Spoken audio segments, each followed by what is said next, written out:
February 5th, a glorious release. The minute I stopped arguing, I could begin to see and feel right there, step two, gently and very gradually begin to infiltrate my life. I can't say upon what occasion or upon what day I came to believe in a power greater than myself, but I certainly have that belief now. To acquire it, I had only to stop fighting and practice the rest of AA's program as enthusiastically as I could. 12 Steps and 12 Traditions, page 27. After years of indulging in a self-will run riot, step two became a glorious release from being all alone. Nothing is so painful or insurmountable in my journey now. Someone is always there to share in life's burdens with me. Step two became a reinforcement with God, and I now realize that my insanity and ego were curiously linked. To rid myself of the former, I must give up the latter to one with far broader shoulders than my own. Okay, and I was going to share like a personal share, and then I thought what might be even better, because I've heard people say that if it's not in the literature, it's just another alcoholic or addict talking. So I'm going to just read from the literature some things that remind me of that reading and how that applies to step two. This is chapter 2. There is a solution in the big book of Alcoholics Anonymous. We of Alcoholics Anonymous know thousands of men and women who were once just as hopeless as Bill. Nearly all have recovered. They have solved the drink problem. We are average Americans, all sections of this country, and many of its occupations are represented, as well as many political, economic, social, and religious backgrounds. We are people who normally would not mix, but there exists among us a fellowship, a friendliness, and an understanding which is indescribably wonderful. We are like the passengers of a great liner, the moment after rescue from a shipwreck, when camaraderie, joyousness, and democracy pervade the vessel from steerage to captain's table. Unlike the feelings of the ship's passengers, however, our joy in escape from disaster does not subside as we go our individual ways.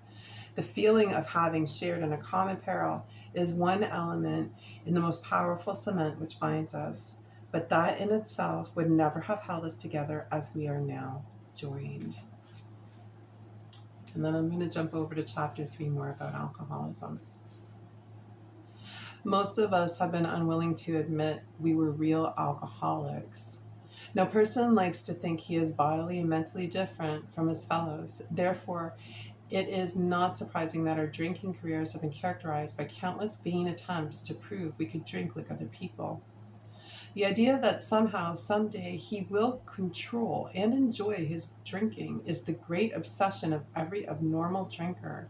The persistence of this illusion is astonishing. Many pursue it into the gates of insanity or death. We learned that we had to fully concede to our innermost selves that we were alcoholics. This is the first step in recovery. The delusion that we are like other people, or presently maybe, has to be smashed. We alcoholics are men and women who have lost the ability to control their drinking. We know that no real alcoholic ever recovers control. All of us felt at times that we were regaining control, but such intervals, usually brief, were inevitably followed by still less control, which led in time to pitiful and incomprehensible demoralization. We are convinced to a man that alcoholics of our type are in the grip of a progressive illness. Over any considerable period, we get worse, never better.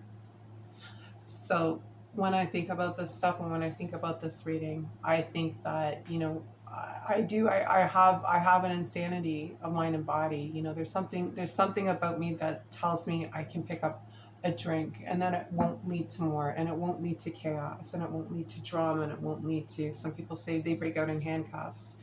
I have done that too. If insanity, or the definition of insanity, in this program, is doing the same thing over and expecting different results, I would definitely recommend the story about the jaywalker. One is too many, 1,000 is never enough, is what they say in NA. And it's true. We have a kind of cycle that we get into where we can't take things like we would take a medication, for example, we have to go all out, and we have to do it until we actually ruin our lives, until we actually destroy our lives. We don't stay home on a Saturday night, work out, clean up, read a book. We go out and we rape, murder, pillage, whatever, steal, do whatever. I don't run around rape, murdering, and pillaging, but I've done my fair share of destruction and thieving and that kind of stuff. And just because it's a yet doesn't mean it can't happen, right? So again, just being mindful of that, and that's kind of what that means to me. And I just thought I'd do a little quick share about that. And thank you for my recovery, and thank you for giving a shit. And with that, I'll wish you another 24 hours. Bye for now.